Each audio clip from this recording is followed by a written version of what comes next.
નમસ્કાર સાથી મિત્રો, એક્ઝામ સાથી ચેનલમાં આપ સૌનું હાર્દિક સ્વાગત છે। તમે ટેટ 1 છે, ટેટ 1 2 છે, એટટાટની એક્ઝામ છે, એઆઈની એક્ઝામ આવી રહી છે, તો ગમે તે એક્ઝામની તૈયારી કરી રહ્યા હો શિક્ષણને લગતી, તો એના અભ્યાસક્રમ પ્રમાણે અત્યારે આપણે ટેટ 1ની ખાસ તૈયારીને લગતા વિડીયો બનાવ્યા છે। તો અગાઉ 10 વિડીયો આપણી એક્ઝામ સાથી ચેનલમાં છે, હજુ ના જોયા હોય તો જે ટેટ 1 2નું પ્લેલિસ્ટ છે ત્યાંથી જઈને જોઈ શકો છો। તે ઉપરાંત આજે આપણે બાળકોમાં વિકાસ, ભાષા અને વિચાર ટોપિક પર આપણે વિડીયો બનાવી રહ્યા છીએ। તે ઉપરાંત જે જ્ઞાનબોધ અને સંવેગો છે તો એમાંથી અત્યારે આપણે બુદ્ધિનું નથી ભણતા, પણ જે સંવેગો છે, ઇમોશન છે, એના વિશે પણ આપણે ભણી રહ્યા છીએ। તો આટલા ટોપિક પર આપણે 2 ટોપિક પર આ વિડીયોમાં ચર્ચા કરશું। સાથે તમે આજે તમામ ટોપિક છે વિકાસની સંકલ્પના, બાળ વિકાસના લક્ષણો, વિકાસને અસર કરતા પરિબળો, વારસો, વાતાવરણ, સામાજિકતાનો વિકાસ અને તેને અસર કરતા પરિબળો છે, સામાજિક જગત, બાળક, વાલી, શિક્ષક, સહપાઠી છે। તે ઉપરાંત એરિક્સન છે, મોન્ટસરી છે, ફોબેલ છે, બાળ કેન્દ્રિત શિક્ષણની, પ્રગતિશીલ શિક્ષણની સંકલ્પના છે। આ તમામ ટોપિકો પર આપણે વિડીયો બનાવી દીધા છે। તો આપણી જે યુટ્યુબ ચેનલ એક્ઝામ સાથી છે એમાંના જે પ્લેલિસ્ટ છે ત્યાં જઈને તમે આ તમામ પ્રકારના વિડીયો જોઈ શકો છો। હવે આપણે આમાં સાંવેગિક વિકાસ અને ભાષા વિકાસ, તો બંનેની પ્રક્રિયા સંયુક્ત રીતે કરશું કે જે બાળક હોય છે એમાં ભાષા, વિચાર અને સંવેગો છે, આની પ્રક્રિયા કઈ રીતે ચાલતી હોય છે, કઈ રીતે વિકાસ પામતી હોય છે અને અસર કરનારા પરિબળો કયા છે, તો સમગ્ર રીતે આપણે ટોપિકની ચર્ચા કરવાના છીએ।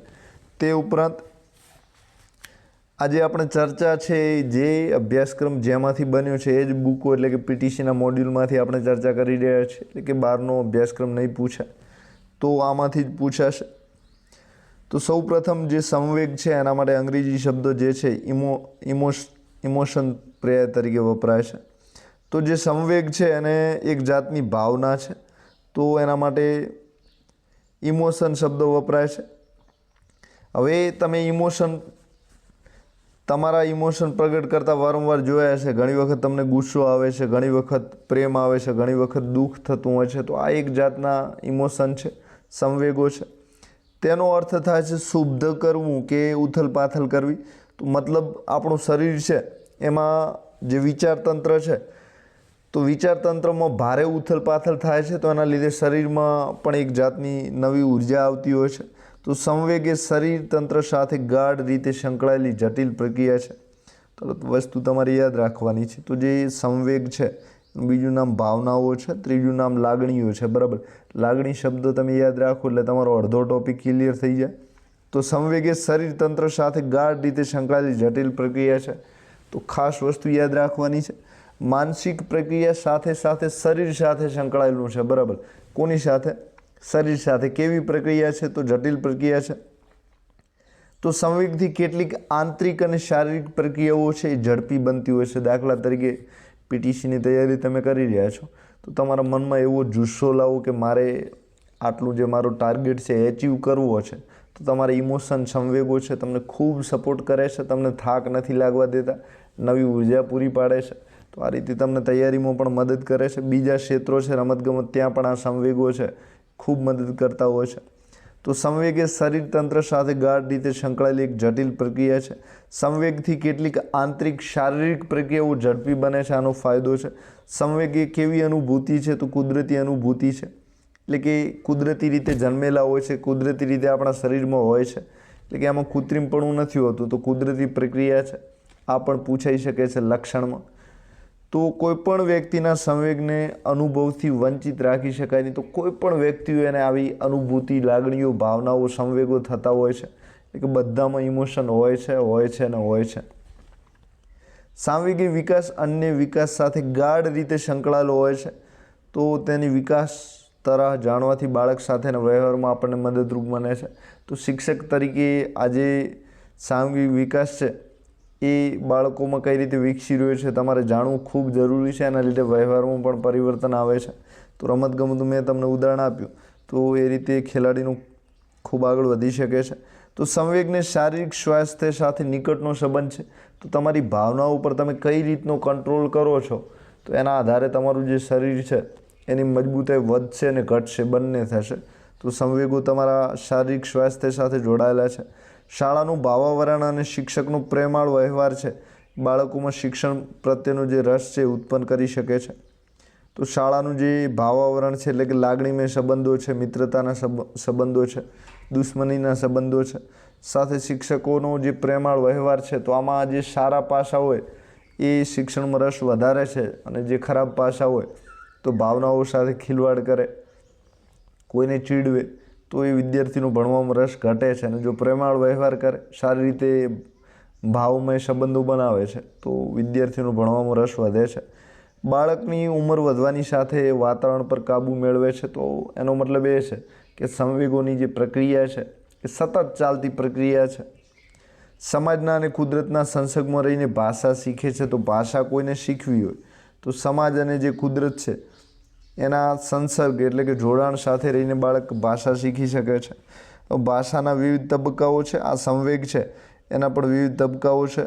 તો આ તબક્કાઓ આપણે અલગ અલગ વસ્તુ છે બધા સમગ્ર રીતે આપણે ચર્ચા કરી રહ્યા છીએ. તો વિકાસના વિવિધ તબક્કા સંબંધિત બાળકનો ભાષા વિકાસ કેવી રીતે થાય છે, તો વિકાસના વિવિધ તબક્કાઓ આપણે ચર્ચા કરી હતી. તો શૈશવાવસ્થા, બાલ્યાવસ્થા છે, પછી તરુણ અવસ્થા છે, પુખ્તાવસ્થા છે, પ્રૌઢાવસ્થા છે, વૃદ્ધાવસ્થા છે. તો આ બધા જ તબક્કા છે. એની સાથે બાળકમાં ભાષાનો વિકાસ કેવી રીતે થાય છે એની આપણે ચર્ચા કરવાના છીએ.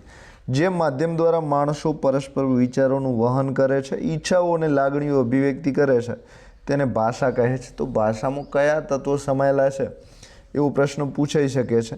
તો એક તો વિચારો હોય છે, બીજી ઈચ્છાઓ હોય છે, ત્રીજી લાગણીઓ હોય છે. આ ત્રણેયની અભિવ્યક્તિનો મતલબ છે રજૂઆત કરે છે. તો રજૂઆત જેના દ્વારા કરે છે તેને ભાષા કહે છે. તો આ ભાષાની વ્યાખ્યા છે, ખાસ યાદ રાખજો. તો જે માધ્યમ દ્વારા માણસો વિચાર, ઈચ્છાઓ અને લાગણીઓને અભિવ્યક્તિ કરે છે, પ્રગટ કરે છે, તેને ભાષા કહે છે. તો માતાને જોઈ બાળક હસે છે, પોતાનો હાથ ઊંચો કરે છે.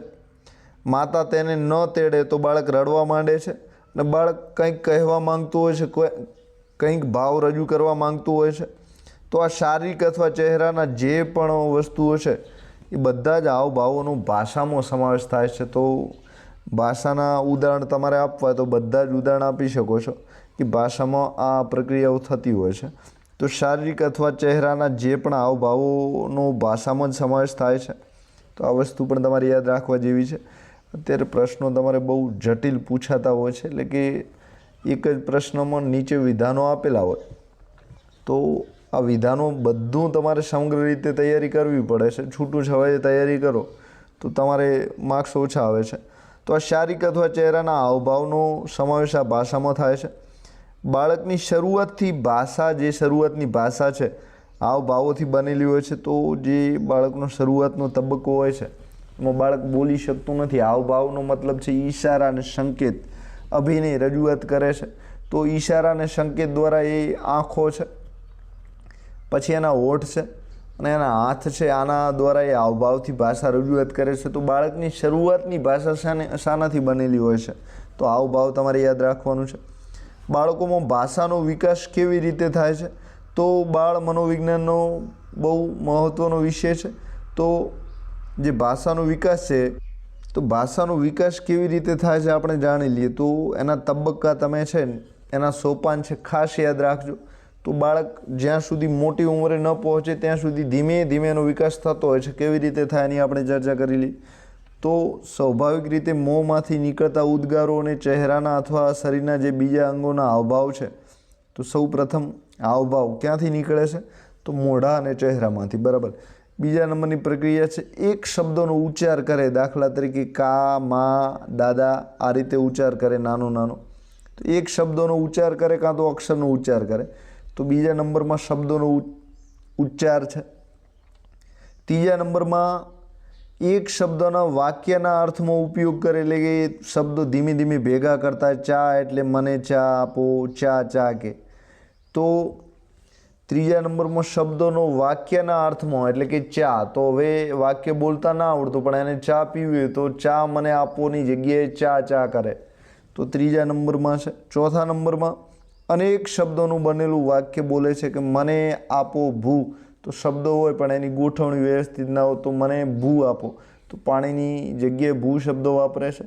મને ચા આપો તો આ રીતે આડાવાળા શબ્દો હોય છે તો શબ્દોનું મિશ્રણ થાય છે. 3 થી 4 શબ્દોવાળું વાક્ય બોલી શકે છે. તો અનેક શબ્દોનું બનેલું વાક્ય બોલે છે. મનનો વિચાર વ્યક્ત કરવા માટે શબ્દોની યોગ્ય રચના કરેલું બનાવેલું વાક્ય બોલે છે. તો નિશાળમાં ભણતો એવું છોકરાની વાત છે. તો મારે પાણી પીવું છે, મને ભૂખ લાગી છે.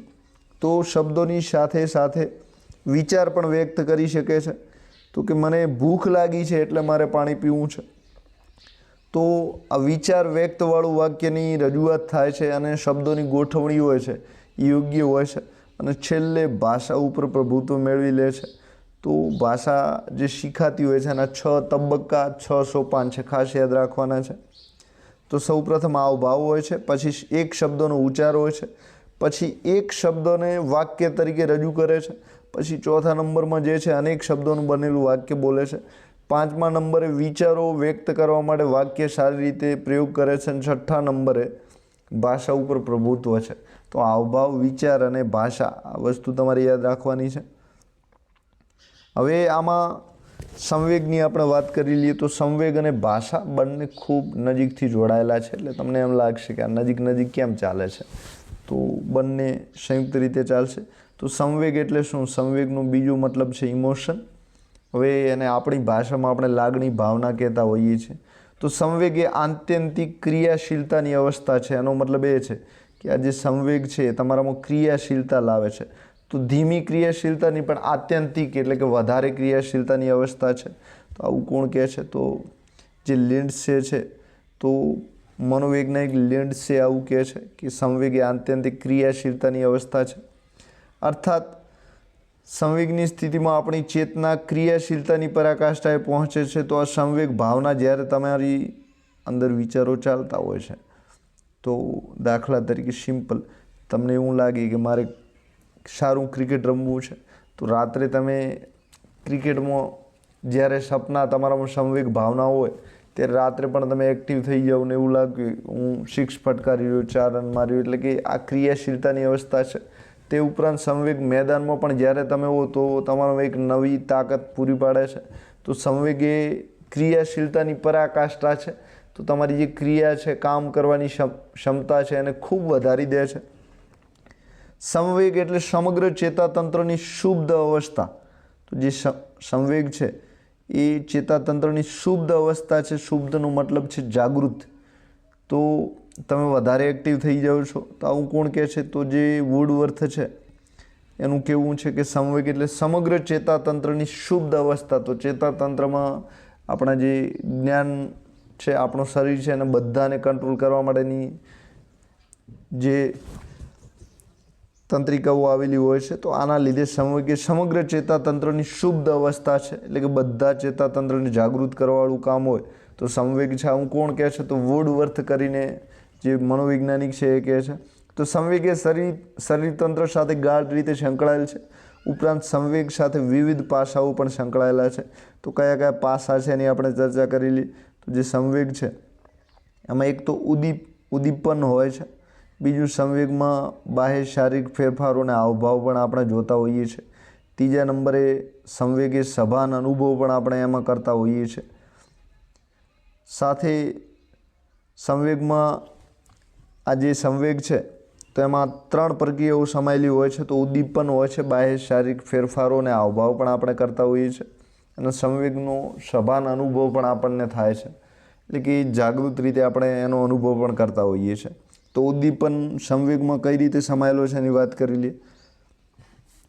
તો સંવેગનો અનુભવ કોઈને કોઈ પ્રકારના ઉદ્દીપકની રજૂઆત પછી જ થાય છે. તો જે સંવેગ છે એનો અનુભવ માટે આપણે ઉદ્દીપકની રજૂઆત કરવી પડે છે. તો દાખલા તરીકે કોઈ વ્યક્તિ સ્વજનનો અકસ્માત થતો આપણે જોઈએ છે, તો તેનામાં દુઃખનો સંવેગ ઉત્પન્ન થાય છે. તો જે અકસ્માત છે એને આપણે શું કહીએ છીએ? તો આપણે એને ઉદ્દીપન કહીએ છીએ. આપણે જે ઉદ્દીપક તમે ભણ્યા છો, તો અકસ્માત એક જાતનું ઉદ્દીપન છે. હવે અકસ્માત આપણે જોયો, એના પછી આપણી ભાવનાઓ, લાગણીઓ, સંવેગો છે એ જાગે છે. દાખલા તરીકે કોઈનો પગ ભાગેલો આપણે જોઈએ છે, તો એનો પગ ભાગ્યો, અકસ્માત થયો, એ એક જાતનું ઉદ્દીપન છે. આપણા સંવેગોને જગાડવા માટે. હવે આપણે અભિવ્યક્તિ કરશું સંવેગની તો કઈ અભિવ્યક્તિ થશે? દુઃખની થશે. તો આ રીતે સૌ પ્રથમ કોઈ પણ પ્રકારના ઉદ્દીપકની રજૂઆત થાય છે, પછી તમારો જે સંવેગ છે એ જાગે છે, ભાવના પછી જાગે છે. તો સૌ પ્રથમ શું થાય છે? તો ઉદ્દીપનની રજૂઆત, ઉદ્દીપન તમે ક્યાંક જોવો છો, અનુભવો છો, એના પછી તમારો સંવેગ છે એ જાગે છે, બરાબર. દાખલા તરીકે તમને કોઈ લાફો ગાલ ઉપર મારે છે તો ઉદ્દીપક થઈ ગયું, લાફો માર્યો. પછી તમે ગુસ્સો વ્યક્ત કરો છો, એ તમારો સંવેગ છે. તો આ બે પ્રક્રિયાઓમાં સૌ પ્રથમ ઉદ્દીપન બને છે અને પછી સંવેગ આવે છે. બાહ્ય શારીરિક ફેરફારો અને હાવભાવો પણ એમાં હોય છે. તો સંવેગ અનુભવનાર વ્યક્તિ તેની અભિવ્યક્તિ નરી આંખે જોઈ શકાય તેવા વર્તનો વડે વ્યક્ત કરે છે. તો એમાં શારીરિક ફેરફારો અને હાવભાવો પણ હોય છે. કેવા હોય છે? તો આ જે ફેરફારો અને હાવભાવો છે એ આપણે જોઈ શકીએ એ રીતના હોય છે, એટલે કે એમાં આપણી નજરે દેખાય એવા હોય છે. તો અભિવ્યક્તિ એની નરી આંખે જોઈ શકાય તે પ્રકારના વર્તનો વડે વ્યક્ત થાય છે. તો સુખનો આવેગ અનુભવનાર જે વ્યક્તિ છે એના ચહેરા પર આપણે પ્રસન્નતા જોઈ શકીએ છીએ, એટલે કે ખુશી જોઈ શકીએ છીએ. તો જે પ્રસન્નતા છે એ એક જાતનો શારીરિક ફેરફાર છે.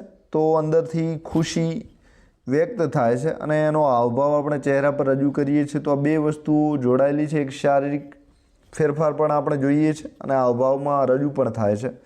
તો આ રીતે આ જે વર્તન થતું હોય છે એને એક તો નરી આંખે, ખુલ્લી આંખે જોઈએ છે કે એનો ચહેરો સરસ મજાનો હસી રહ્યો છે. પછી રડતો ચહેરો પણ આપણે જોઈ શકીએ છીએ. તો નરી આંખે જોઈ શકીએ છીએ અને એમાં ફેરફાર પણ થાય છે. તો શારીરિક ફેરફારો થાય છે અને હાવભાવ પણ આપણે જોઈ શકીએ છીએ. સંવેગનો સભાન અનુભવ પણ આપણને થાય છે. તો આજનો દિવસ કંટાળાજનક રહ્યો, એવું આખો દિવસ આપણો ખરાબ ગયો હોય તો આપણને છેલ્લે સાંજે લાગે કે આજનો દિવસ કંટાળાજનક રહ્યો છે. તો એનો અનુભવ પણ આપણને થઈ જાય છે કે આજ આપણા સંવેગો છે, મૂડ છે, લાગણી છે, બરાબર નથી રહ્યા. તો આજે તો બહુ મજા પડી, કંઈ સારી વસ્તુ પડી હોય, ક્રિકેટમાં કપ બીજા જીત્યા હોય કે બીજું કંઈ કર્યું તો બહુ મજા પડી, તો દિવસ તમને સંતોષકારક લાગે છે. સાંજનો ચા મસ્ત હતી. તો બધા જ કથનો દ્વારા વ્યક્તિ પોતાના થયેલા સંવેગના સભાન અનુભવની જ અભિવ્યક્તિ કરે છે. તો આ રીતે સારી રીતે તમે તમારા જે પણ પ્રકારના અનુભવ થાય છે એની અભિવ્યક્તિ પણ કરી શકો છો. તો આ જે સંવેગ છે એના વિવિધ પાસાઓ એમાં સંકળાયેલા છે. તો એક તો ઉદ્દીપન હોય, ઉદ્દીપન સાથે શું રજૂ થાય છે? સંવેગ રજૂ થાય છે. પેલું ઉદ્દીપન તમે જોવો છો અને પછી સંવેગ. બીજા નંબરમાં બાહ્ય શારીરિક ફેરફારો અને હાવભાવ પણ તમારામાં રજૂ થાય છે. ત્રીજા નંબરમાં સંવેગનો સભાન અનુભવ પણ થાય છે. તો ત્રણ વસ્તુ તમારું ઉદ્દીપન છે, હાવભાવ છે અને અનુભવ છે. આ ત્રણ શબ્દો ખાસ યાદ રાખવાના છે. હવે વિવિધ પ્રકારના સંવેગોના ઉદાહરણો આપણે જોઈ લઈએ કે સંવેગોના ઉદાહરણ જણાવો તો કયા કયા પ્રકારના સંવેગો છે? તો ભય, ગુસ્સો, પ્રેમ, ઈર્ષા, ચિંતા આ સંવેગ તરીકે ઓળખાય છે. તો કયા કયા સંવેગ છે? તો ભય, ગુસ્સો, પ્રેમ, ઈર્ષા અને ચિંતા આ સંવેગ છે. અને બીજું નામ લાગણી છે. ત્રીજા નામે ભાવના છે. ચોથું નામ ઇમોશન છે. તો જે પણ રહે, તો વિવિધ પ્રકારના સંવેગો છે: ભય, ગુસ્સો, પ્રેમ, ઈર્ષા અને ચિંતા. અને આ બધા જ જે સંવેગો છે એનો અનુભવ બાળકને પણ થતો હોય છે, વ્યક્તિને પણ થાય છે. હવે ભયની આપણે વાત કરીએ તો આ સંવેગોનું ઉદાહરણ સાથે સમજીએ. તો અંધારામાં બાળકને ભય લાગે છે, ઘરમાં એકલો રહેવાથી એને ભય લાગે છે, અજાણી વ્યક્તિનો પણ એને ભય લાગે છે, પરીક્ષાનો પણ એને ભય લાગે છે. તો આ ભયના ઉદાહરણ છે. તો ભય એટલે ડર, બરાબર. હવે ગુસ્સાની વાત કરીએ તો બાળકને તેની જીદ ન સંતોષાય તો પણ એને ગુસ્સો આવતો હોય છે. માતા પિતા એને લડે, ઝઘડે એની જોડે તો પણ એને ગુસ્સો આવતો હોય છે. તો આ રીતે બાળક અલગ અલગ રીતે એના સંવેગો છે એને વ્યક્ત કરતો હોય છે. હવે પ્રેમના સંવેગમાં શું હોય છે? તો બાળકને માતા પિતા કે અન્ય તરફથી પ્રેમ મળે છે તો એ અન્યને પ્રેમ પણ કરી શકે છે. અને બાળક જેના પ્રત્યે પ્રેમ હોય તે વ્યક્તિ સાથે રહેવા અને સતત એનાથી પ્રેરિત થતું રહે છે.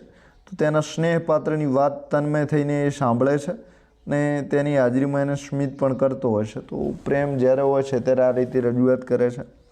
હવે ચિંતાની વાત કરીએ તો ચિંતા આંતરિક સંઘર્ષમાંથી ઉત્પન્ન થાય છે. તો સંઘર્ષ બે વસ્તુમાંથી જાગે: એક કે મારે કરવું છે, અને એક બીજું હોય કે મારે કામ તો કરવું જ છે પણ એની એના માટે મારી પાસે પૈસા નથી, રૂપિયા નથી, તો હું કેવી રીતે કરું? તો આ રીતે સંઘર્ષ જાગતો હોય છે. તો સામાન્ય રીતે વ્યક્તિ જ્યારે ગુસ્સામાં હોય પરંતુ હુમલો કરતાં ડરે છે ત્યારે એનામાં આંતરિક સંઘર્ષ જાગે છે. એટલે કે એને ગુસ્સો તો બરાબરનો આવી ગયો છે પણ હુમલો કરતાં એને ડર લાગી રહ્યો છે. તો બે વિપરીત પરિસ્થિતિઓ થઈ કે સામેવાળાને મારવો છે પણ ડર પણ લાગે છે. તો આ બે વિપરીત પરિસ્થિતિ જ્યારે જોડાય છે ત્યારે એમાંથી સંઘર્ષ જાગે છે. અને આ સંઘર્ષ જે છે એ ચિંતા રજૂ કરે છે. તો વ્યક્તિ લોકપ્રિય બનવા તો ઈચ્છતી હોય છે પણ લોકપ્રિય બનવા માટે એને જે પણ તૈયારી જોઈએ એની પાસે હોતી નથી. એટલે કે બોલવાની વાક છટા છે, પછી આર્થિક પાસું છે, આ બધું એની પાસે હોતું નથી. તો બાળકમાં અલગ અલગ પરિસ્થિતિ જે હોય છે એ ચિંતા જન્માવે છે. પ્રખ્યાત વિશ્લેષક જે ફ્રોઇડ છે, સિગમન્ડ ફ્રોઇડ, તમે નામ સાંભળ્યું છે. તો એમના મત પ્રમાણે તરત જન્મેલા બાળકમાં સુખ અને દુઃખના સંવેગો હોય છે. તો જે તરત જન્મે છે એ બાળકમાં પણ સુખ અને દુઃખના સંવેગો તમે જોઈ શકતા હો છો. એટલે કે આ સંવેગ છે એ કુદરતી પ્રક્રિયા છે, જન્મજાત પ્રક્રિયા છે. વર્તનવાદી જે વોટસન છે એનું કહેવું છે કે બાળકમાં ડર, ગુસ્સો, પ્રેમ આ 3 આવેગોનો શારીરિક લક્ષણો પણ જોવા મળે છે. તો વર્તનવાદી જે વોટસન છે, તો વોટસને વર્તનવાદી સિદ્ધાંત આપ્યો છે.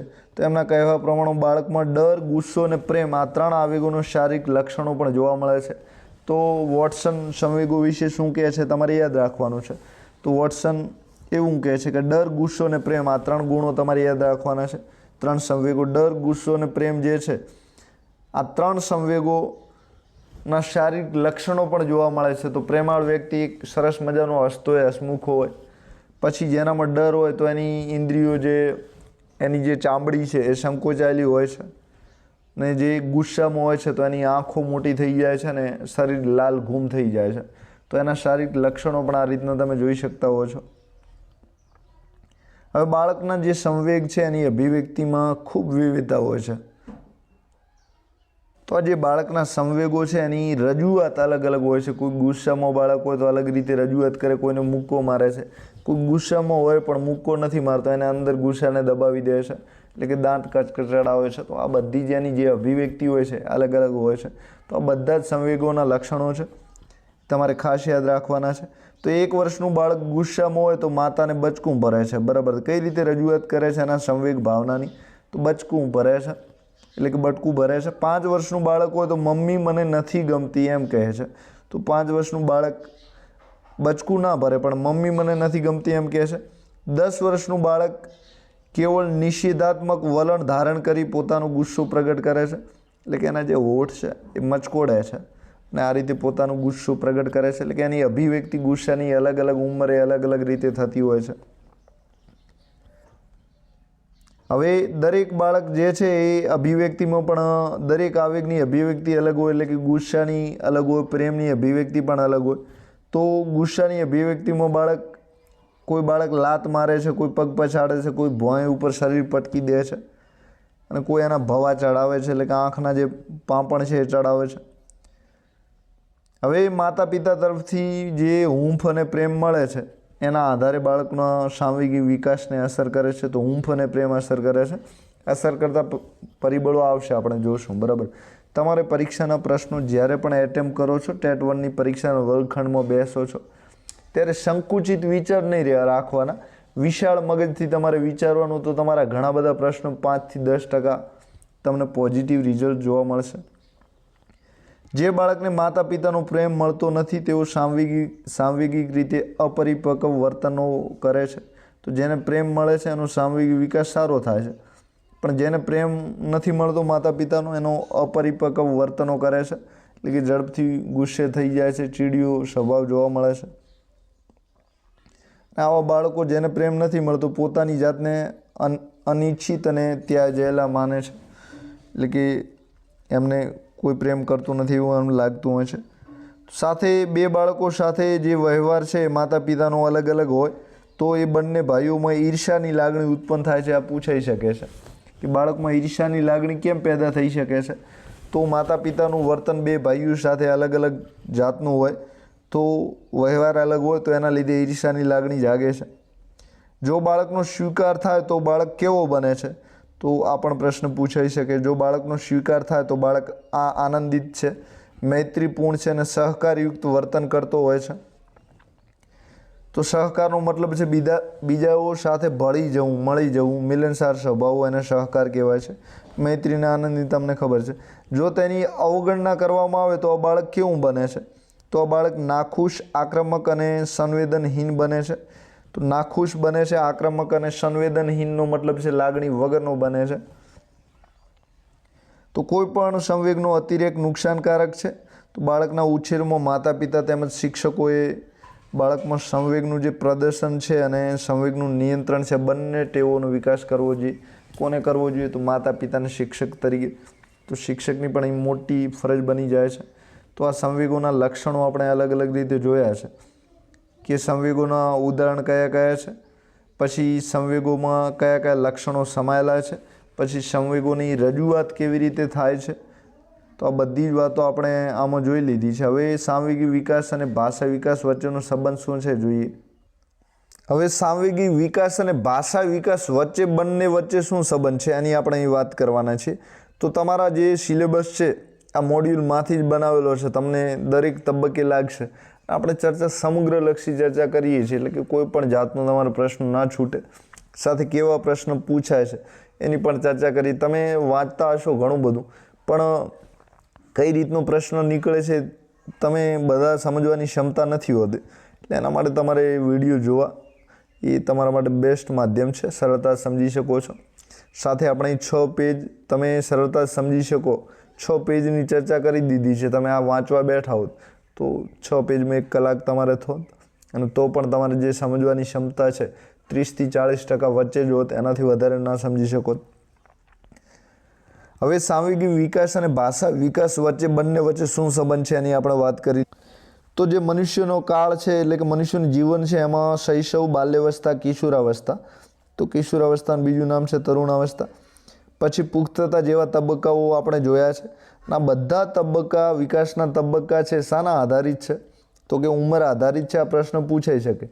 વિકાસના તબક્કો શાના આધારિત છે? તો કે ઉંમર આધારિત છે. ઉંમર વધવા સાથે બાળકના તમામ ક્ષેત્રે ક્રમબદ્ધ વિકાસ થતો હોય છે. કેવો વિકાસ થાય છે? ક્રમબદ્ધ વિકાસ થતો હોય છે. પહેલો શારીરિક વિકાસ, એટલે કે શરીરના અંગોની કૌશલ્યપૂર્ણ કામગીરીનો વિકાસ. તો વિકાસ કઈ રીતે થાય છે એની આપણે વાત કરીએ. તો પહેલાં શારીરિક વિકાસ થાય છે. તો શરીરના જે પણ અંગો છે એનું કૌશલ્યપૂર્ણ કામગીરીનો વિકાસ થાય છે. દાખલા તરીકે બાળક જન્મે ત્યારે હાથ હોય, પણ એમાં કૌશલ્ય ક્યારે આવે છે? આંગળી વાળે, પછી આંગળી વળી શકે છે, એના લીધે અલગ અલગ વસ્તુ પકડી શકે છે. તો એક જાતનું પકડવાનું કૌશલ્ય છે. પહેલાં બેસે છે, પછી ઊભું થાય છે, પછી ચાલવા લાગે છે. તો આ રીતે વિકાસના જે તબક્કાઓ હોય છે એ શારીરિક તબક્કાઓ કેવા હોય છે? તો કે ક્રમબદ્ધ હોય છે. હવે જ્ઞાનાત્મક વિકાસ, એટલે કે આપણા મગજ બુદ્ધિના વિકાસની વાત કરીએ તો એમાં મગજના વિવિધ કાર્યોનો વિકાસ જોવા મળે છે. પહેલું બુદ્ધિ આવે, પછી ચાતુર્ય એટલે કે તર્ક આવે. સામાજિક વિકાસ એટલે સમાજની અપેક્ષા મુજબ વર્તન કરતા અને વર્તન કરીને એકબીજા સાથે સંબંધો કેળવવાનો જે વિકાસ છે એ પણ અલગ અલગ તબક્કાઓમાં થતો હોય છે. પછી સામાજિક વિકાસ પછી ચોથા પ્રકારનો જે વિકાસ છે ભાવનાત્મક વિકાસ છે. તો ગુસ્સો, ભય, આનંદ, ઉત્સાહ, વ્યગ્રતા, શોક, લાગણીઓ અને ભાવનાઓ બાળકોમાં ધીમે ધીમે વિકાસ થતો જોવા મળે છે. તો આ બધો જ વિકાસ ક્રમિક થતો જોવા મળે છે એ વાત કરી. હવે જે આ વિકાસ છે એ વિકાસના ઉદાહરણો અલગ અલગ આપણે આપવા હોય તો શારીરિક વિકાસ હોઈ શકે, જ્ઞાનાત્મક હોઈ શકે, સામાજિક હોઈ શકે, ભાવનાત્મક વિકાસ પણ હોઈ શકે. તો તમારા જે ટોપિક છે એમાં 4 પ્રકારના વિકાસ આપેલા છે અને વિસ્તૃત સમજાવેલા પણ છે, એટલે કે બ્રોડ ટોપિક આપેલા છે. તો 4 પ્રકારનો વિકાસ હોય છે, ક્રમિક હોય છે. બાળકોનો ભાષાકીય વિકાસ કઈ રીતે થાય આપણે અગાઉ ચર્ચા કરી દીધી છે. હવે ફરીથી એની ચર્ચા કરી લઈએ. તો ભાષાકીય વિકાસ એટલે કે વાચાનો વિકાસ. વાચા એટલે વાણી, બરાબર. તો આ વાણીનો વિકાસ કઈ રીતે થાય એને આપણે સમજીએ.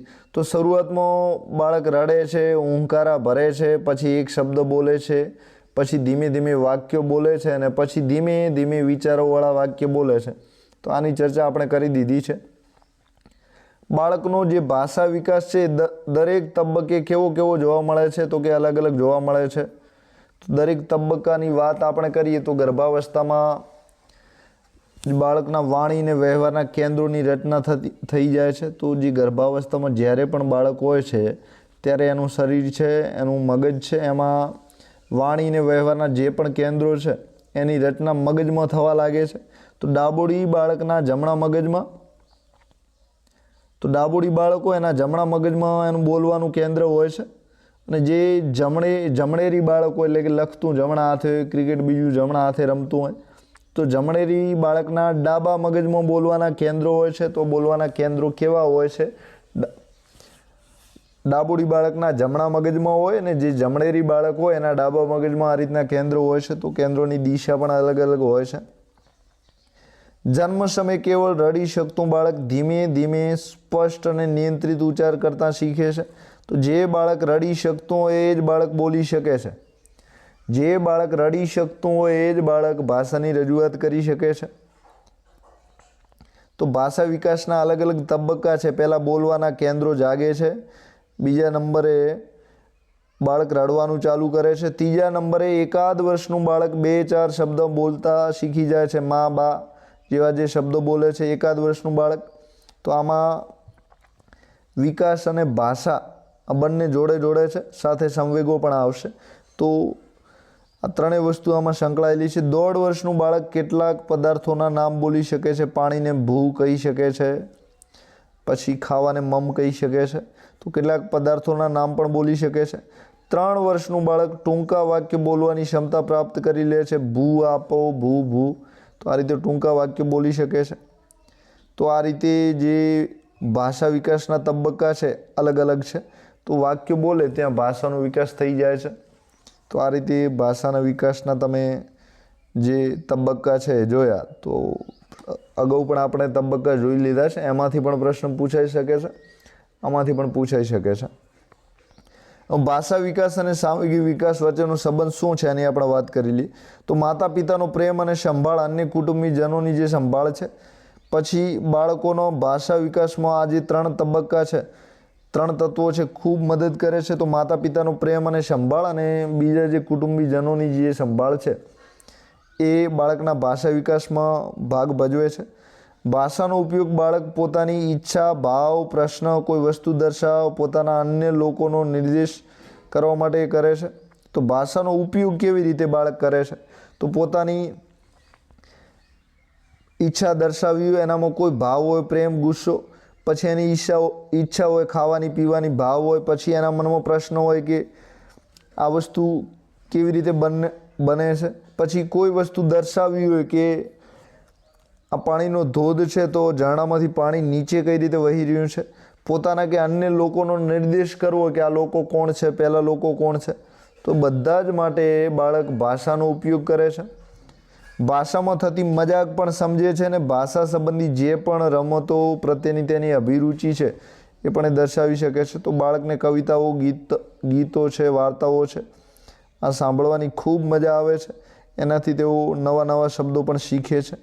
તો આ જે ભાષા છે, તો ભાષા અને સંવેગોનો સંબંધ કઈ રીતે હોય છે? તો માતા પિતાનો પ્રેમ અને જે સંભાળ છે, અન્ય કુટુંબીજનોને જે લાડ, સંભાળ, કાળજી છે, એના લીધે ભાષાનો વિકાસ સારો થાય છે. અને જો આ નથી હોતા તો ભાષાનો વિકાસ સારો નથી થતો. બરાબર. તો આ રીતે સંબંધ છે. ભાષા વિકાસને અસર કરતા પરિબળો કયા કયા છે? તો આમાંથી એકાદ પ્રશ્ન પૂછાઈ શકે છે. તો ખાસ ધ્યાન રાખજો. તો બાળકના સમગ્ર ભાષા વિકાસનો આધારે કોઈ જાતના વાતાવરણમાં ઉછર્યું છે, તો કઈ જાતના વાતાવરણમાં બાળક ઉછર્યું છે એના પર છે. તો એક તો વાતાવરણ એને અસર કરે છે. હવે ભાષા વિકાસને અસર કરતા પરિબળો કયા કયા છે? તો આપણે પરિબળોની ચર્ચા કરી લઈએ. તો પહેલું જે પરિબળ છે કુટુંબ, પડોશ અને સગા સંબંધી છે. બીજું પરિબળ છે એ શાળા છે. ત્રીજા નંબરે સામાન્ય વૃદ્ધિનો દર છે, એટલે કે શારીરિક વિકાસ કેવી રીતે થતો હોય છે. વૃદ્ધિમાં શારીરિક વિકાસ આવે, તમે જાણો છો. 3, ચોથું એની બુદ્ધિમત્તા છે, તો બુદ્ધિ. 5મા નંબરમાં એનું લિંગ છે, તો કન્યા છે કે કુમાર છે. તો 5 જે પરિબળો છે.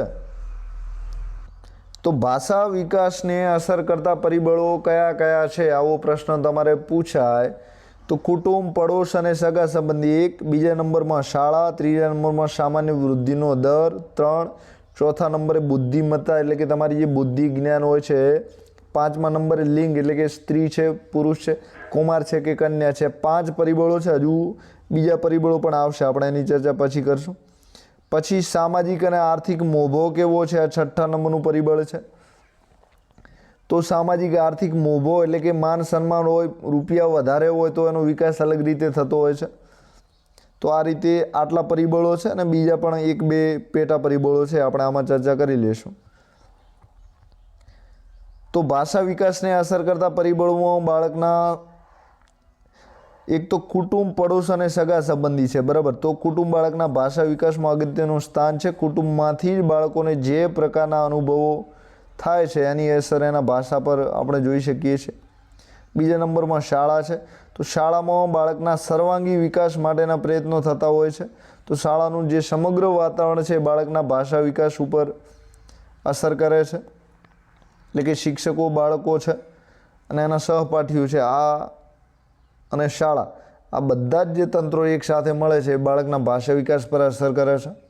હવે સામાન્ય વૃદ્ધિના દરની આપણે ચર્ચા કરીએ તો સંશોધનો દ્વારા માલુમ પડ્યું છે કે જે બાળકોનો શરીરનો વૃદ્ધિનો દર યોગ્ય હોય છે, એટલે કે હાથ, પગ છે, મગજ છે, આનો વિકાસ બરાબર થતો હોય છે, તો તેઓની ભાષામાં પ્રગતિ ઘણી બધી સારી હોય છે. તો એનાથી ઉલટું જે બાળકોની વૃદ્ધિ એટલે શરીરનો વિકાસ ધીમો હોય છે તેઓની ભાષાની પ્રગતિ જે હોય છે એ મંદ, ઓછી હોય છે. તો આ રીતે જે ભાષાની પ્રક્રિયા છે એ કેવી ધીમી પડે છે. તો શરીરનો વિકાસ, દાખલા તરીકે કોઈ દિવ્યાંગ બાળક હોય, વિકલાંગ હોય, એની ઊંચાઈ ના વધતી હોય તો એનામાં કુંઠિતાનો ભાવ વિકસે છે. આ રીતે એનો ભાષાનો વિકાસ જે છે એ ધીમો હોય છે, મંદ હોય છે. તો શરીરની વૃદ્ધિનો જે સામાન્ય વૃદ્ધિનો દર છે, શારીરિક વૃદ્ધિનો દર છે, એના આધારે પણ સંબંધોમાં અસર પડે છે. હવે આપણે બુદ્ધિમત્તાની એટલે કે બુદ્ધિની વાત કરીએ, આઈક્યુ, બરાબર. તો માનસિક શક્તિ અથવા બુદ્ધિ ભાષાની પ્રગતિ ઉપર સારા પ્રમાણમાં અસર કરે છે. સામાન્ય બુદ્ધિ ધરાવનાર બાળક કરતાં જે તેજસ્વી બાળક છે 4 મહિના જેટલો વહેલો બોલવા માંડે છે. તો બાળકનો જે બુદ્ધિઆંક હોય છે, કોઈને 90 બુદ્ધિઆંક હોય છે, કોઈને 120 હોય છે. તો જેનો બુદ્ધિઆંક જેટલો સારો એ બાળક વહેલા ઝડપથી ભાષા બોલતા શીખી જાય છે. હવે આપણે લિંગની વાત કરીએ તો કન્યાઓ વહેલી બોલવા માંડે છે, એટલે કે વાક્યની લંબાઈ, વ્યાકરણની શુદ્ધતા અને શબ્દોની યોગ્ય ઉપયોગ છે એ વાકછટામાં તેઓ વધારે આગળ હોય છે. કોના કરતાં? કુમાર કરતાં. આ પ્રશ્ન પણ પૂછાઈ શકે છે કન્યાને કે ભાષા વહેલી બોલતા આવડી જાય છે. આવો પ્રશ્ન પૂછાય તો તમને મનમાં શંકા જાય કે ના આવું તો ના હોય, પણ છે એવું, બરાબર. તો શબ્દો ભંડોળ પણ મોટું હોય છે. કોનું? કન્યાઓનું. પરંતુ પુખ્ત ઉંમરની થતાં કુમારો વધુ પ્રગતિ કરી લે છે. તો પુખ્ત એટલે કે જેમ જેમ ઉંમર વધે છે, પુખ્ત વય થાય છે, ત્યારે કુમારો જે હોય છે કન્યાઓ કરતાં આગળ નીકળી જાય છે. તો શરૂઆતમાં કન્યા આગળ હોય છે બોલવામાં, પણ પછી કુમારો જે છે એ આગળ થાય છે. હવે સામાજિક અને આર્થિક મોભાની વાત કરી લઈએ તો ઉચ્ચ સામાજિક આર્થિક મોભાવાળા જે કુટુંબ છે એમાં બાળકોમાં ભાષા શક્તિમાં ચડિયાતા હોય છે, એટલે કે ઉચ્ચારણ બીજું છે, બોલવામાં છે એકદમ સટીક બોલતા હોય છે. આમ વારસાગત અને વાતાવરણજન્ય બંને પરિબળો તમે આમાં ભાગ ભજવે છે. તો વારસાગતમાં કુટુંબ છે અને સંબંધીઓ છે એ આવશે, અને જે વાતાવરણ છે એમાં શાળા છે,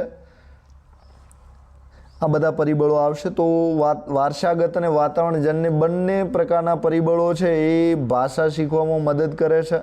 તે ઉપરાંત જો બાળકની શ્રવણની ખામી ધરાવતું હોય, તે ઉપરાંત તોતડાપણું એનામાં હોય, તો આ રીતે બાળક લઘુતા ગ્રંથિ એનામાં આવી જાય છે, ને લઘુતા ગ્રંથિના લીધે એનો જે ભાષા વિકાસના સંવેગો છે આના પર ખાસી અસર પડે છે. તો આ ખાસ વસ્તુ તમારે યાદ રાખવા જેવી છે. આ ઉપરાંત બાળકમાં બીજા પરિબળો કયા કયા છે? તો ઉપરના 6 પરિબળોની ચર્ચા કરીએ. ઉપરાંત એના મિત્રો છે, ટેલિવિઝન છે, આ પરિબળોની પણ અગત્યની અસર હોય છે. તો મિત્રો, ટેલિવિઝન. આમ બાળકના વિકાસના ક્રમમાં ભાષા વિકાસનું જે મહત્ત્વ છે એ ઘણું બધું છે, કારણ કે જીવનની જે દરેક પ્રવૃત્તિ છે એમાં શાની જરૂર પડે છે? તો કે ભાષાની જરૂર પડે છે. અને આના આધારે ભાષા કૌશલ્ય સફળતાનો આધાર જે છે એ ભાષા ઉપર જ છે. ભાષા આપણી જરૂરિયાતો લાગણીઓ વ્યક્ત કરવામાં ખૂબ આપણને મદદ કરે છે. તો ભાષા અને સંવેગો લાગણીઓ બંને ટોપિક આપણે સાથે સાથે ચાલી રહ્યા છે, ખાસ ધ્યાન રાખજો. હવે આપણે સાંવેગિક વિકાસ અને તેને નિયંત્રણ કરવાની ક્ષમતા છેલ્લો ટોપિક છે એની આપણે ચર્ચા કરી લઈએ છીએ. તો સાંવેગિક વિકાસ અને તેને નિયંત્રણ કરવાની ક્ષમતા, તો દાખલા તરીકે બાળક સતત ચિંતામાં રહેતું બાળક જે હોય છે એને ડરપોક બને છે ને બાળકમાં અનિદ્રા, અપચો જેવી મુશ્કેલીઓ પણ ઉત્પન્ન થાય છે. એટલે કે આ રીતે એના જે શારીરિક વિકાસ છે એને નુકસાન પહોંચે છે. જ્યારે પ્રેમ છે, હર્ષ, આનંદ, આવા સુખદ સંવેગો જે પણ બાળક અનુભવતું હોય છે એ બાળક ઉત્સાહિત, વધારે ચેતનવંતું બને છે. તો આ રીતે બંને પ્રકારની લાગણીઓનો આ રીતે વિકાસ થાય છે. તો સાંવેગિક વિકાસ આ રીતે થાય છે બાળકમાં. હવે એને નિયંત્રણ કઈ રીતે કરી શકાય છે એની વાત આપણે કરી લઈએ. તો આમાં પૂછાય એવું નથી, પણ કદાચ સંવેગો, ઇમોશન અલગથી તમારા ટોપિક છે ને પૂછાઈ જાય તો આપણે ચર્ચા કરી લઈએ. તો સૌ પ્રથમ જે સંવેગ છે ભય છે. તો ભયનો જે સંવેગ હોય છે એકદમ તીવ્ર હોય છે ને એના લીધે બાળકના મન પર એક આપણે ન ધારી એવી અણધારી અસર થતી હોય છે. તો બાવો આવશે, પોલીસ બોલાવું, ડૉક્ટર કે ઇન્જેક્શનનો આપણે ભય બતાવીએ છીએ ત્યારે બાળકનું જે મગજ હોય છે એના પર ખૂબ અસર થાય છે, મન ઉપર ખૂબ અસર થાય છે. હવે એનું નિરાકરણ કઈ રીતે આપણે લાવી શકીએ? તો ભય જે બાળક હોય છે એને ભય લાગતો હોય છે પોલીસનો, બાવાનો, તો ભયનું નિરાકરણ આપણે સમજપૂર્વક તેમજ તેની બાબતોનો આપણે પ્રત્યક્ષ અનુભવ એને આપીએ. દાખલા તરીકે પોલીસ જોડે લઈ જઈએ અને પોલીસથી કોઈ ડરવા જેવી વાત નથી. તો આ રીતે એ બાળક જે એનામાં ભય છે પ્રત્યક્ષ અનુભવ અને એને આપણે સમજાવીએ, બુદ્ધિ આપીએ તો બે રીતે બાળક બદલી શકે છે. તો બધા મફતની સલાહ કેમ આપતા હોય છે તમને ખબર પડી ગઈ. દાખલા તરીકે બાળક અંધારામાં જતાં ડરે છે તો એકાદ વાર તમે સાથે જાઓ અને અંધારામાં એને અંધારાનો પ્રત્યક્ષ અનુભવ આપો કે અંધારું કોઈ વાઘ કે સિંહ નથી એટલે કે તને ખાઈ જાય. તો આ રીતે જે બાળક છે એને તમે અનુભવ અને સમજણ આ બે વસ્તુથી એને જે ભય એનામાં હોય છે એને દૂર કરી શકો છો. હવે ઈર્ષાની વાત કરીએ તો 3-4 વર્ષનું બાળક થાય અને પાછળ બીજા ભાઈ બહેનનો જન્મ થાય ત્યારે જે નાના બાળકની એને ઈર્ષા આવે છે. કેમ ઈર્ષા આવે છે? કે ભાઈ બહેનને જેટલો પ્રેમ માતા પિતા તરફથી મળવો જોઈએ મળતો નથી ને કોને મળે છે? નાના બાળકને. એટલા માટે બાળકને ઈર્ષા આવે છે. ના જે મોટું બાળક ઈર્ષાળુ બન્યું હોય છે એને નુકસાન પહોંચાડે છે અને મારે છે. હવે નિરાકરણ કઈ રીતે લાવવું? તો કુટુંબીજનોને, જે કુટુંબીજનો છે એમની ફરજ છે કે બાળકમાં દેખાતો જે પણ ઈર્ષાનો સંવેગ છે એને પ્રત્યે બેદરકારી રાખવાની નથી અને એ બાળકને પૂરતી લાગણી આપવાની છે, એનું આત્મસન્માન સાચવવાનું છે. અને આ રીતે તમે સારા પ્રયત્ન કરશો તો એ બાળકમાં જે ઈર્ષા છે ઓછી થશે. હવે ગુસ્સાની વાત કરીએ, ગુસ્સો કઈ રીતે કાબૂમાં રાખવો? તો બાળક તેની જરૂરિયાતો સંતોષવામાં કોઈ પણ અવરોધ ઊભો થાય ત્યારે એનો ગુસ્સો આવે છે. દાખલા તરીકે ખાવાના મમરા લાવવા છે પણ મમ્મી પપ્પા તરફથી એને પૂરતા રૂપિયા નથી મળતા, તો મમરા ખાવા છે, અવરોધ ઊભો થયો રૂપિયાનો, કોના તરફથી? મમ્મી પપ્પા તરફથી. તો એને ગુસ્સો આવે છે. તો ચીસો પાડીને, મારીને, પોતાની જાતને નુકસાન કરીને પણ પોતાનો ગુસ્સો વ્યક્ત કરી લે છે. આમ અનેક રીતે બાળક ગુસ્સો વ્યક્ત કરતું હોય છે. તો બાળકનો ગુસ્સો શમી જાય છે, ગુસ્સો પૂરો થાય છે, તેના પછી એને યોગ્ય રીતે સમજાવવાનો છે. એ ઉપરાંત એનામાં અનિચ્છનીય સંવેગોને નિયંત્રિત કરવાની ક્ષમતાનો વિકાસ થાય એના માટે માતા પિતા, કુટુંબીજનો અને શિક્ષકો સાથે મળીને પ્રયાસો કરવાના છે. તો આ રીતે એનો ગુસ્સો છે કંટ્રોલ થઈ શકે છે. હવે અન્ય ઉપાયો કયા કયા હોઈ શકે આ લાગણીઓને કંટ્રોલ કરવા માટે એની આપણે વાત કરી લઈએ. તો એક ખાસ ઉપાય આપણે જોયો, એક સમજણ આપો, જ્ઞાન આપો, બીજો અનુભવ કરાવો. બરાબર, બે વસ્તુ છે. હવે બાળક દ્વારા અનુભવતા સંવેગોની જે અભિવ્યક્તિ છે એ ના થાય તો એનામાં એક જાતની મનોવિકૃતિ આવે છે. અને આ જે મનોભાવ છે તો બાળકના મનોભાવને વિવિધ રીતે વિકૃતિ ના આવે એના માટે વિવિધ રીતે એને અભિવ્યક્તિ પૂરી પાડવાની છે. રજૂઆત બાળક કરી શકે એના માટે પૂરતા અવસર, સમય અને તક શાળાએ આપવાના છે. કોણ આપવાના છે? શાળાને. તો એના માટે શું શું કરી શકાય? બાળકની જે આવી મનોવિકૃતિઓ ના આવે એના માટે એના જે સંવેગો છે એ કંટ્રોલ થાય, સારી દિશામાં વિકસે એના માટે બાળકને ધીરેથી સાંભળવું, બાળકના વિચારોને રોકટોક વિના વ્યક્ત કરવા દેવા, બાળકે જે પણ કાર્ય કરે છે એને બિરદાવો, પ્રોત્સાહન આપો. બાળકનું સહઅભ્યાસી પ્રવૃત્તિઓ જેવી ગાન છે, નિબંધ લેખન છે, વાર્તા લેખન છે, કાવ્ય ગાન છે, વક્તૃત્વ છે, રમતગમત છે, આ બધા માટે એને પ્રેરણા પૂરી પાડવાની છે. શાબાશ, સરસ, ઉત્તમ જેવા જે હકારાત્મક સુદૃઢકો છે એ પણ આપણે પૂરા પાડવાના છે. શિક્ષકે પોતાના વ્યવહારમાં જે પણ સાંવેગિક સમતુલા દર્શાવવી જોઈએ, તો એ બાળક હંમેશા શિક્ષકના વર્તનના અનુકરણ થતું હોય છે, તો શિક્ષકે પણ સાંવેગિક સમતુલા દર્શાવવી જોઈએ, એટલે કે બધાને એક સરખી સહાનુભૂતિ, પ્રેમ આપવો જોઈએ. ક્રોધ, ભય, ઈર્ષ્યા, ઘૃણા જેવા જે અનિચ્છનીય સંવેગો છે એનું ઉર્ધ્વીકરણ થાય, એટલે કે આ સંવેગો બાળકમાં જન્મતા હોય છે ત્યારે બાળકને કળા છે, રમતગમત છે, સાહિત્ય છે, કસરત છે, આના તરફ વાળવો જોઈએ. ઈર્ષ્યાની જગ્યાએ બાળકમાં તંદુરસ્ત હરીફાઈ વિકસે એના માટે માતા પિતા અને શિક્ષકોએ પ્રેરણા આપવી જોઈએ. બાળકના જે સંવેગો છે યોગ્ય રીતે કેળવાય એવા સંજોગો, પરિસ્થિતિ શિક્ષકે ઊભી કરવી જોઈએ. અને આ રીતે સાહિત્ય, કળા, કુદરત વગેરે બાબતો છે એના લીધે આ જે બાળકોના સંવેગો છે એ કંટ્રોલ થઈ શકે છે. તો એના માટે આપણે આટલા જે પ્રયત્નો છે એ કરી શકીએ છીએ.